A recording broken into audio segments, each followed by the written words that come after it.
সবাইকে জানাই শুভ নববর্ষ।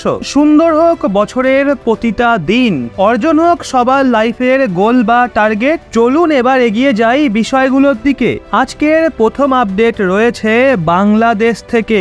আগের মাসে সোমালি পাইরেটসরা বাংলাদেশের একটা কার্গো শিপ হাইজ্যাক করে নিয়েছিল।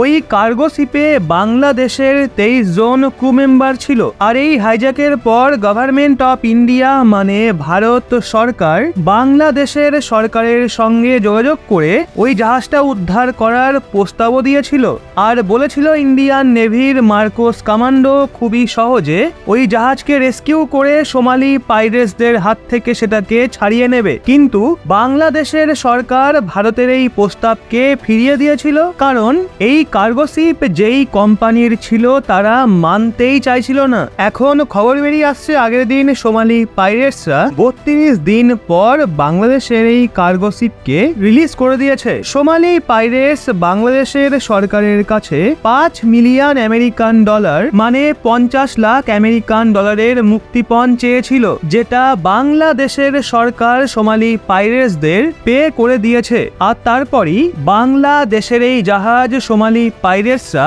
রিলিজ করেছে। 5 মিলিয়ন আমেরিকান ডলার ভারতীয় মুদ্রায় হয় 41 কোটি 80 লক্ষ টাকা। মানে এত পয়সা বাংলাদেশের সরকারকে সোমালি পাইরেটসদের দিতে হয়েছে একটা ফুল ফ্লেজ নেভি থাকা সত্ত্বেও। পরবর্তী আপডেট রয়েছে নিউ দিল্লিতে অবস্থিত রাশিয়ান এম্বাসিকে নিয়ে। একদিন আগে ভারত ও রাশিয়ার ডিপ্লোম্যাটিক রিলেশন পুরো 77 বছর কমপ্লিট করলো। মানে 77 বছর ধরে ভারত ও রাশিয়ার বন্ধুত্ব একদমই মজবুত রয়েছে। আর রাশিয়া স্বাধীনতার ঠিক পর থেকেই ভারতের সঙ্গে মজবুত সম্পর্ক বানিয়ে রেখেছে এবং 1971-এর ভারত পাকিস্তান যুদ্ধে ভারতের ওপর হামলা করতে আসা আমেরিকা এবং ব্রিটেনের সামনে রাশিয়া যেভাবে ভারতকে ডিফেন্ড করার জন্য চলে এসেছিল, সেটা আমরা ভারতবাসীরা কিভাবে ভুলতে পারি। এই 77th অ্যানিভার্সারিকে সেলিব্রেট করার জন্য নিউ দিল্লিতে অবস্থিত Russian embassy confederation of Indian সাইকেলিস্টের সাথে মিলে Russia India friendship cycle rally বের করেছিল। এই র্যালিকে ভারত সরকার দিল্লি পুলিশ এবং এনএসজির সিকিউরিটি কভারও প্রোভাইড করেছিল। র্যালিতে রাশিয়ান অ্যান্ড ইন্ডিয়ান ডিপ্লোমেটের সাথে সাথে সব মিলিয়ে 600-র বেশি সিভিলিয়ানও অংশ নিয়েছিল। ভারতের অনেক মানুষ রাশিয়াকে পছন্দ করে। এক্ষেত্রে অনেক মানুষ এই র্যালিতে অংশ নেওয়ার জন্য নিজেরাই চলে এসেছিল।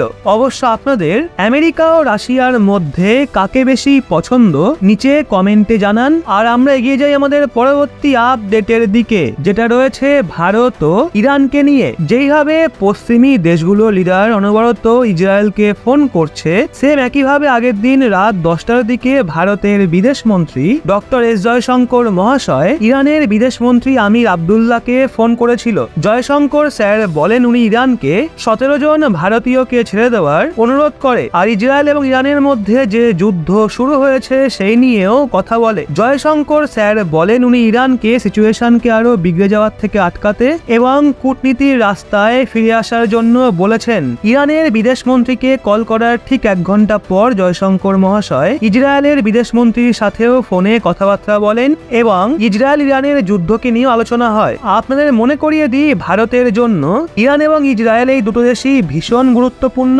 একজনের সঙ্গে আমাদের ভীষণ মজবুত ডিফেন্স টাইজ রয়েছে।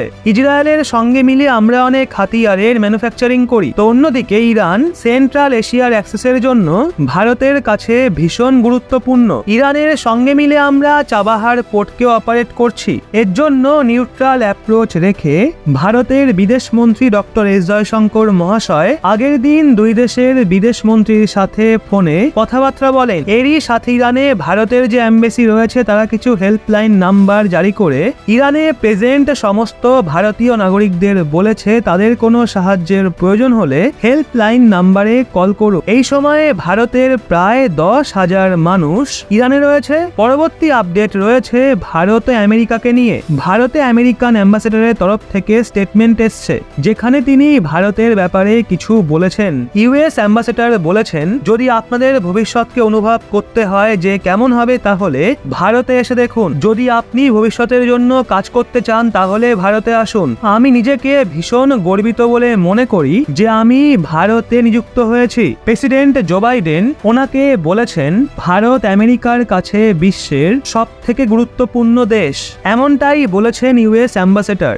এখন আপনারা নিজেরাই ভাবুন, আমেরিকার থেকে দোগলা কোনো দেশ মনে হয় না পৃথিবীতে আছে। তাদের জন্য ভারত এতটাই গুরুত্বপূর্ণ যে শিখ ফর জাস্টিসের হেড গুরপাতওয়ান সিং পান্নুকে আমেরিকা প্রোটেক্ট করে এবং খালিস্তানি মুভমেন্টকে সাপোর্ট করে। ব্যাস এটাই কারণ যার জন্য ভারতের মানুষরা আমেরিকার থেকে বেশি রাশিয়াকে পছন্দ করে। পরবর্তী আপডেট রয়েছে মালদ্বীপ থেকে। হেলিকপ্টার এবং একটা ডর্নিয়ার এয়ারক্রাফটকে অপারেট করার জন্য ইন্ডিয়ান আর্মড ফোর্সেস মালদ্বীপে 78 জন সেনা মোতায়েন করেছিল। মালদ্বীপের নতুন প্রেসিডেন্ট মোহাম্মদ মুইজুর পেশারের পর ইন্ডিয়ান ট্রুপসের প্রথম ব্যাচ 11ই মার্চে ভারতে পুনরায় ফিরে গেছিল। আর এখন মালদ্বীপের প্রেসিডেন্ট মোহাম্মদ মুইজু এটা জানিয়েছে ইন্ডিয়ান ট্রুপসের সেকেন্ড ব্যাচ আজ থেকে ঠিক 6 দিন আগে 9 এপ্রিলে ভারতে পুনরায় ফিরে গেছে। উনি বলেন এখন মালদ্বীপের ভেতরে ইন্ডিয়ান আর্মড ফোর্সেসের একটাও ট্রুপ বা কোনো ডিফেন্স অফিসিয়াল নেই। ওদিকে ভারত ইন্ডিয়ান ট্রুপসকে সিভিলিয়ানদের সাথে রিপ্লেস করে দিয়েছে। ভারতের নাম না নিয়েই মোহাম্মদ মুইজু স্টেটমেন্ট এটাও বলেছে এখন আজকের পর কোনো বাইরের দেশের রাজদূত মালদ্বীপের ওপর অধিকার দেখাতে পারবে না, আর সমস্ত পাওয়ার মালদ্বীপের মানুষদের কাছেই থাকবে। এই অবস্থা মালদ্বীপের প্রেসিডেন্ট মোহাম্মদ মুইজুর, যার কাজই সরাসরি মালদ্বীপের নাগরিকদের ভারতের বিরুদ্ধে তাতানো। ভারত সরকারের সামনে দিকে ভিক্ষা চাওয়া যে আমাদের লোন মাফ করে দিন আর ইম্পোর্টের জন্য আমাদের মালদ্বীপিয়ান রুফিয়াতে পেমেন্ট নিয়ে নিন। পরবর্তী আপডেট রয়েছে ভারত ও ইসরায়েলকে নিয়ে। আপনাদের মনে আছে কিছুদিন আগে ইসরায়েল ভারত থেকে ওয়ার্কারদের হায়ার করে ইসরায়েলে নিয়ে যাওয়া শুরু করেছিল আর বলেছিল তারা এই মাসে 1500 ভারতীয় ওয়ার্কারকে ইসরায়েলে নিয়ে যাবে। কিন্তু এখন খবর বেরিয়ে আসছে আপাতত টেম্পোরারি সময়ের জন্য ভারতীয় ওয়ার্কারদের ইসরায়েলে পাঠানোর প্রসেস আটকে দেওয়া হয়েছে। যখনই সিচুয়েশন নর্মাল হয়ে যাবে তখনই ইসরায়েল ভারতের ওয়ার্কারদের ব্যাচেসে ইসরায়েলে নিয়ে যাওয়া পুনরায় শুরু করবে। এরই সাথে খবর বেরিয়ে আসছে ইন্ডিয়ান এয়ারলাইন্স ফার্দার নোটিশ পর্যন্ত ইসরায়েলে যাওয়া সমস্ত ফ্লাইটকে ক্যান্সেল করে দিয়েছে। এয়ার ইন্ডিয়া সেটার ঘোষণাও করে দিয়েছে। এবার আজকের সর্বশেষ আপডেট রয়েছে ভারত ও নেপালকে নিয়ে। আগের দিন নেপালে অবস্থিত ইন্ডিয়ান এমবেসি নেপালে অনেক হাসপাতালের জন্য 35টার মতো অ্যাম্বুলেন্স এবং ওখানকার এডুকেশনাল ইনস্টিটিউটের জন্য 66টা বাস উপহার স্বরূপ নেপালকে হ্যান্ড ওভার করে দিয়েছে। মোট 101টা ভেহিকেল আগের দিন ভারত সরকার নেপালকে একদম ফ্রিতে উপহার স্বরূপ দিয়েছে। আপনারা এটা জেনে অবাক হবেন 1994 সালের পর থেকে এখনো পর্যন্ত ভারত সরকার নেপালকে 1000-এর বেশি অ্যাম্বুলেন্স এবং 300-র বেশি স্কুল বাস উপহার স্বরূপ দিয়েছে। এই সমস্ত অ্যাম্বুলেন্স এবং স্কুল বাস ভারত সরকার নেপালকে এই জন্য গিফট করছে যাতে নেপালের সরকার ভারতের সঙ্গে বন্ধুত্ব পরায়ণ সম্পর্ক বজায় রাখে এবং চীনের জালে যেন না ফাঁসে। কিন্তু শ্রীলঙ্কার মতো নেপালও ইন্ডিয়া চায়না প্রতিদ্বন্দ্বিতার ফায়দা তোলে, এদিক থেকেও নেয় আবার ওদিক থেকেও নেয়। এছাড়া এটাও খবর বেরিয়ে আসছে আসাম রাইফেলসের ডাইরেক্টর জেনারেল লেফটেন্যান্ট জেনারেল